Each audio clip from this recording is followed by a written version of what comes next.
Hamas adalah sebuah ormas sosial keagamaan Ikhwanul Muslimin di Gaza yang berubah menjadi partai politik di Palestina. Jangankan dengan Israel, dengan pemimpin negara Palestina saja, kelompok Hamas ini selalu berbeda pendapat. Di Indonesia, kelompok Ikhwanul Muslimin ini menjelma menjadi Partai Keadilan Sejahtera atau PKS. Sudah tahu kan, seperti apa sepak terjang PKS di Indonesia? Mereka adalah kelompok oposisi yang paling sering nyinyir terhadap pemerintah. Di Palestina, Hamas inilah yang sering berkonflik fisik dengan Israel. Seolah tidak ada kedamaian, bahkan dipropaganda sedemikian rupa bahwa telah terjadi pembunuhan massal di sana. Sama seperti di Indonesia, kelompok PKS ini yang mengklaim telah terjadi kriminalisasi terhadap ulama. Makanya kelompok PKS mengusulkan agar segera dibahas rancangan undang-undang atau RUU tentang perlindungan ulama. Padahal ulama dari kelompok PKS lah sebenarnya yang membuat gaduh. Kelompok PKS ini juga di Indonesia yang paling getol mengkampanyekan dukungan terhadap kelompok Hamas di Palestina. Bahkan dalam aksi demo pun, mereka mencetak bendera dan kaos Hamas. Ada hal yang membuat tidak simpati masyarakat terhadap persoalan ini, yaitu para pencari dana atau donasi untuk dukungan Palestina di Indonesia, yang didominasi orang-orang dari kelompok organisasi sosial dan keagamaan seperti ACT, HTI, Ikhwanul Muslimin, FPI, dan lain-lain, termasuk organisasi politik seperti PKS. Ada juga para tokoh agama, tokoh publik, serta artis yang meneriakan anti-demokrasi, anti terhadap pemerintah yang sah karena dianggap tidak menggunakan hukum Islam. Dengan semangatnya, mereka mendukung penegakan khilafah atau negara Islam. Banyak kita jumpai di Indonesia, tiba-tiba ada artis mendadak hijrah dan tiba-tiba mendukung penegakan khilafah atau negara Islam. Padahal, faktanya dalam 3 hari saja, Palestina meluncurkan 1.500 roket ke wilayah Israel. Dari mana dan mereka dapatkan untuk membeli ribuan roket? Khawatirnya, penggalangan donasi untuk kelompok Hamas di Palestina justru digunakan untuk pembelian senjata yang justru akan memperburuk situasi, bukan digunakan untuk bantuan sosial. Berkaca seperti kasus di Suriah yang kini hancur.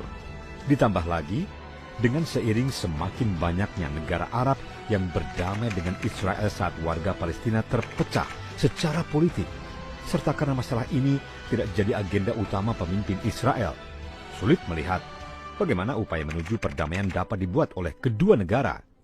Bagi kelompok Ikhwanul Muslimin, mereka berkeyakinan tidak dapat menjalankan ajaran agama dengan kafah kalau tidak berkuasa atau punya kekuasaan. Jadi mereka akan berjuang totalitas agar dapat berkuasa penuh, termasuk Ikhwanul Muslimin di Indonesia yang telah berubah menjadi PKS, tidak akan bisa terima siapapun yang berkuasa kecuali kelompoknya. Pada satu sisi, ketika datang langsung ke Palestina atau Israel, tentunya kita akan melihat banyak fakta lain yang kadang di media sosial tidak sama alias agak berbeda. Terutama ketika kita datang berziarah langsung ke makam bapaknya para nabi, yaitu Nabi Ibrahim di Hebron, Palestina. Dalam sejarah, selain diberikan berbagai mujizat oleh Allah Subhanahu wa Ta'ala, Nabi Ibrahim juga memiliki anak-anak yang soleh. Nabi Ibrahim memiliki 2 anak, yakni Nabi Ismail dan Nabi Ishak dari 2 istrinya yang bernama Siti Hajar dan Siti Sarah. Di Hebron, selain makam Nabi Ibrahim, ada juga makam lain, yaitu makam Siti Sarah istrinya, makam Nabi Ishak beserta istrinya, dan makam Nabi Yusuf. Diketahui bahwa Nabi Ibrahim mempunyai 2 istri, yaitu Siti Hajar di Mekah yang melahirkan Nabi Ismail dan Siti Sarah melahirkan Nabi Ishak dan Nabi Yakub di Palestina. Karena Nabi Ismail di Mekah, makanya bangsa Arab rata-rata adalah generasi Nabi Ismail yang menganut ajaran Islam. Kalau di Palestina, ada Yahuda dari keturunan Nabi Ishak dan Nabi Yakub yang sekarang menjadi kelompok ajaran Yahudi. Jadi, Yahuda atau ajaran Yahudi juga garis keturunan dari Nabi Ibrahim, tapi dari Nabi Yakub dan Nabi Ishak. Dari keturunan Nabi Ishak dan Nabi Yakub yang memeluk ajaran selain Yahudi hanya Nabi Yusuf dan Benjamin, sedangkan Yahuda sampai sekarang menjadi pemeluk ajaran Yahudi. Makanya, menurut sejarah Palestina dan Yerusalem, bagi orang Yahudi secara legitimasi, agama memang adalah bumi Yahudi.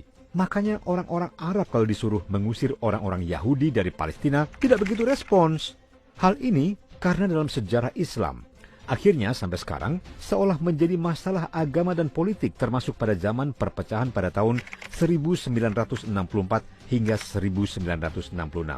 Jadi, sebetulnya memang dari dulu sudah menjadi masalah agama, sebab orang Yahudi meyakini bahwa Palestina adalah bumi yang dijanjikan milik mereka. Makanya, atas nama kitab suci mereka berjuang mati-matian mempertahankan sampai sekarang ini. Makanya wajar bila sampai pun PBB tidak bisa mendamaikan konflik Palestina dan Israel, karena itu keyakinan kitab suci mereka masing-masing. Orang Yahudi yang hidupnya di luar negara Israel, seperti di Irlandia, Inggris, dan Amerika, itu orang kaya-kaya. Tapi mereka lebih senang tinggal di negara Israel karena dianggap bumi suci walaupun tidak pernah damai. Makanya PBB menawarkan supaya Yerusalem menjadi kota bersama, kota internasional. Tapi kata orang Palestina, apa artinya merdeka tanpa Yerusalem? Orang Islam di Palestina juga mempunyai keyakinan bahwa Baitul Maqdis di Yerusalem. Jadi, percuma saja mereka merdeka tanpa Yerusalem, sebab umat Islam meyakini bahwa Nabi Muhammad pernah melaksanakan sholat di Yerusalem sebelum Mi'raj, termasuk Masjid Al-Aqsa adalah merupakan kiblat pertama umat Islam di dunia. Sedangkan berdasarkan keyakinan bagi umat Yahudi, Yerusalem itu adalah milik kakek nenek mereka. Jadi sebenarnya kalau melihat lebih dalam bahwa orang Islam dan orang Yahudi itu sebenarnya bersaudara. Jadi kalau ada saudara-saudara sekakek atau senenek, kalau tidak akur dan tidak cocok, ya wajar. Sekarang aja banyak yang begitu. Jadi itu sunnatullah. Lucunya adalah persoalan Palestina dan Israel digoreng sedemikian rupa dengan menyudutkan salah satu pihak demi provokasi untuk kepentingan tertentu. Misalnya, untuk donasi atau penggalangan dana yang tidak jelas penyalurannya, mengais suka di atas duka dan penderitaan. Padahal di Palestina itu juga ada umat dari agama lain seperti Nasrani dan Yahudi, termasuk juga Partai Komunis juga tumbuh besar di sana. Oleh karena itu, menyangkut konflik Palestina ini, kita seharusnya mendukung dan satu barisan dengan mereka-mereka yang mengupayakan perdamaian dan bukan ikut-ikutan menyulut konflik berkepanjangan. Semakin panjang konflik, semakin menderita rakyat dan anak-anak Palestina.